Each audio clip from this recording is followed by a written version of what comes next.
सम्राट धनानंद की ओर से आपके लिए ये भेंट है।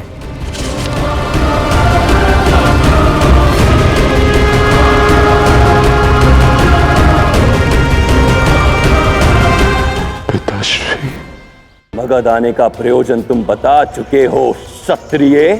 अब तुम्हारे स्वागत के पीछे की इस नापित नंद की मंशा को जाना।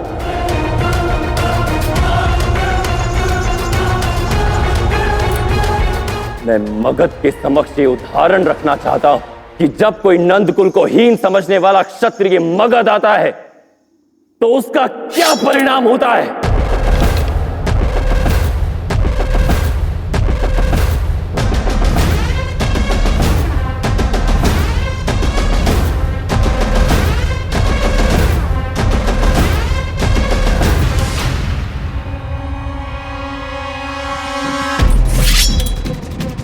नहीं! सभी कौरव अपने शस्त्र झुका लो।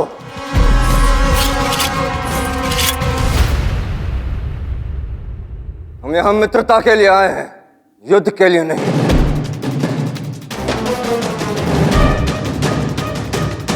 हमारा युद्ध आपसे नहीं, अलेक्जेंडर से है, सम्राट, जो भारत की स्वतंत्रता और अखंडता को क्षति पहुंचाना चाहता है। हम अपनी सारी शक्ति और सामर्थ्य के साथ उसके विरुद्ध शस्त्र उठा सकते हैं, पर आप पर प्रहार नहीं कर सकते, क्योंकि हम यहां मतभेद भुलाने आए हैं, मतभेद बढ़ाने नहीं।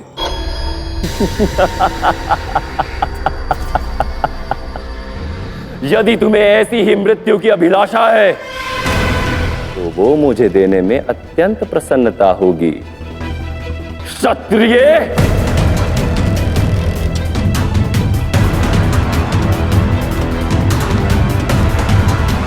अपने सम्राट को रोकिए अमात्य। घर आए अतिथि के साथ इस प्रकार का दुर्व्यवहार नीति और संस्कार दोनों के विरुद्ध है।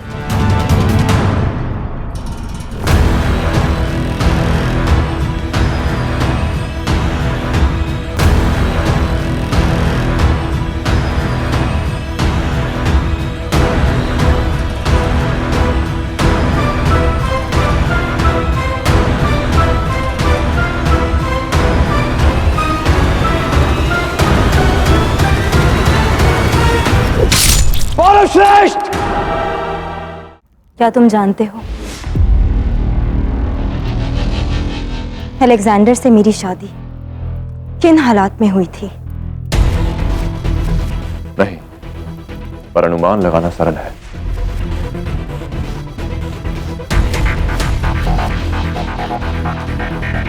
उसने आपके साथ भी वही किया होगा जो उसने बारसीन के साथ किया था। आपके सामने ऐसी परिस्थितियां खड़ी करती होंगी जिसके कारण विवाह करने के अतिरिक्त आपके पास और कोई मार्ग नहीं बचा होगा। बेशक,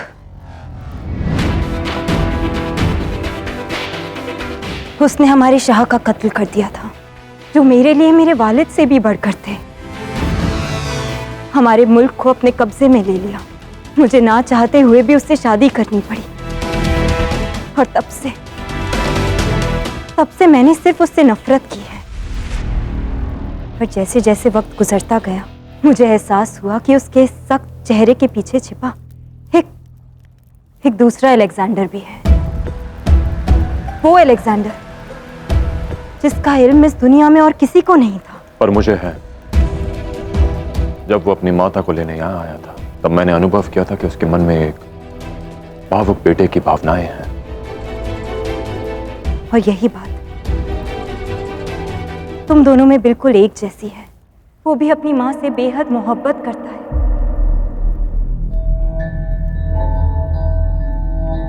तुम भी।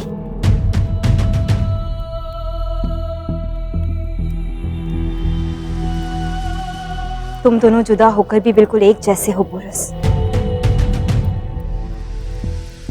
और इस जंग में कई बार तुम्हारा आमना सामना हुआ, जिसने मुझे ये सोचने पर मजबूर कर दिया कि क्यों ऑरेकल ने तुम दोनों को एक दूसरे का मुकद्दर बताया था। क्योंकि तुम दोनों एक ही सिक्के के दो पहलू हो, मगर फिर भी जुड़े हो। और इसी बात ने मुझे यहाँ आने की हिम्मत दी है। इस जंग से हम सबका सिर्फ नुकसान ही हुआ है पोरस। और देखा जाए तो ये जंग किसी के लिए भी फायदेमंद नहीं है। आप कहना क्या चाहती हैं? कहना नहीं, कुछ पूछना चाहती हूँ। क्या इस जंग को रोकने का कोई तरीका है? निसंदेह, यदि अलेक्जेंडर मेरे देश को छोड़ के चला जाए तो ये युद्ध इसी क्षण समाप्त हो जाएगा। मैं उसे अच्छी तरह जानती हूँ। मैंने उस जैसा सूरमा आज तक नहीं देखा। वो कभी हार नहीं मानेगा। एक योद्धा के रूप में उसकी योग्यता की प्रशंसा करता हूं मैं, पर बात जो मेरे देश की हो, उसकी अखंडता की हो, उसकी स्वतंत्रता की हो, तब मैं कोई समझौता नहीं कर सकता।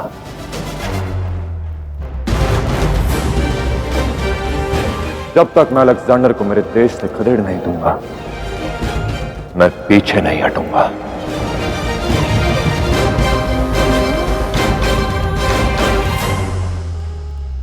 समझ सकती हूं मैं। वैसे आज तक मैंने कभी किसी के सामने हाथ नहीं फैलाया, पर क्या तुमसे कुछ मांग सकती हूं मैं?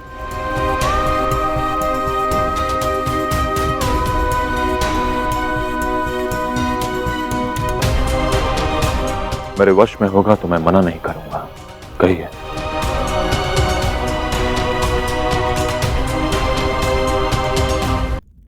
आप मुझसे कुछ मांगने के विषय में कह रही थी।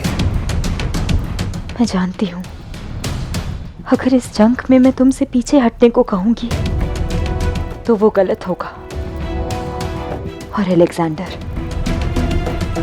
वो हर किस हार नहीं मानेगा, पीछे नहीं हटेगा। मगर पोरस, ये बात भी सच है कि अलेक्जेंडर ने अपनी जिंदगी में आज तक जितनी बार भी मौत का सामना किया है, वो सिर्फ और सिर्फ तुम्हारे खिलाफ किया है। और शायद यही वजह है कि मैं तुमसे ये मांगने की हिम्मत जुटा पा रही हूँ। क्या तुम मुझे ये वचन दे सकते हो पोरस कि इस जंग में तुम अलेक्जेंडर की जिंदगी नहीं लोगे? बेहद मोहब्बत करती हूँ मैं अलेक्जेंडर से, अपनी जिंदगी बिताना चाहती हूँ उसके साथ। अगर उसे कुछ हो गया तो मैं आपकी भावनाओं का सम्मान करता हूं। आप जो कुछ भी मांग रही हैं वो गलत नहीं है। अपने प्रियजनों की रक्षा करने का प्रयास हम सभी करते हैं। मैं भी अपनी मातृभूमि की रक्षा में कोई कमी नहीं छोड़ूंगा, क्योंकि मेरे लिए मेरी मातृभूमि सबसे अधिक प्रिय है। यदि अलेक्जेंडर ने मेरे देश पर प्रहार किया तो उसके प्राण लेने से पहले मैं हिचकिचाऊंगा नहीं।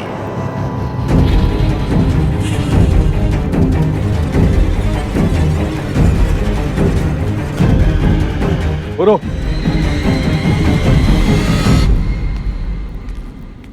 तुम्हें इसी क्षण मेरे साथ चलना होगा पुत्र। कुछ है जो तुम्हें इसी क्षण देखने की आवश्यकता है।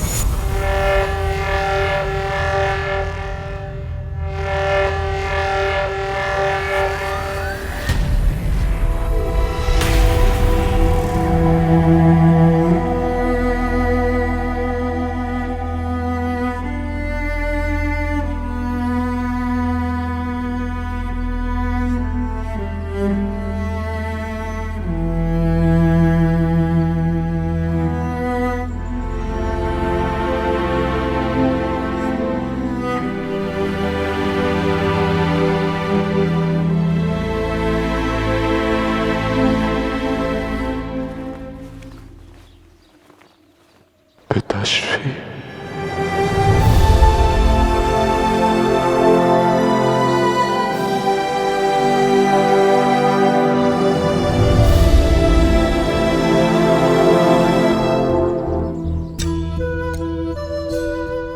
सम्राट ने आपके लिए संदेश भेजा है।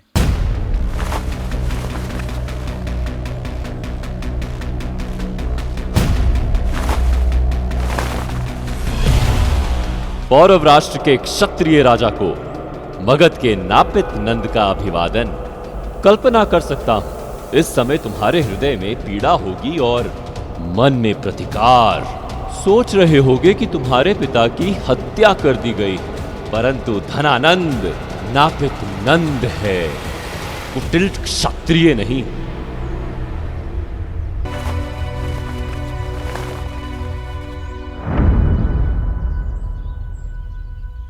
उसने पिताश्री को मारा नहीं, पर उनकी पगड़ी वापस भिजवाई है। अवश्य इसके पीछे कोई कारण है। ये संदेश पूरा पढ़ो हस्ती, देखते हैं कि इसकी मंशा क्या है। सुना है तुम एक नीतिवान और योग्य राजा हो। उचित अनुचित का भेद ज्ञात है तुम्हें, तो फिर इतनी बड़ी भूल कैसे हो गई तुमसे? क्या तुम्हारे आचार्य ने तुम्हें बताया नहीं कि जब एक राजा से संधि करनी हो या सहायता लेनी हो तो दूसरे राजा को स्वयं उसके पास उपस्थित होना होता है? तुम्हारी इस भूल ने मुझे अत्यंत क्रोधित कर दिया है और अब बमनी को बचाने का केवल एक उपाय है।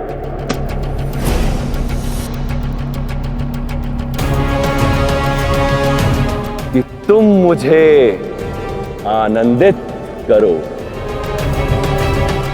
नीचे से करो।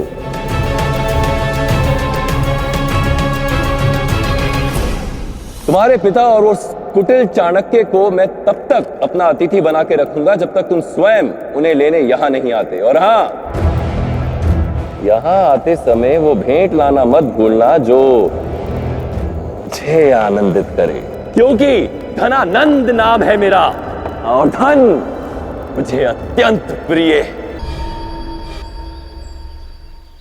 उस सब का प्रबंध किया जाए जो इस पत्र में लिखा है।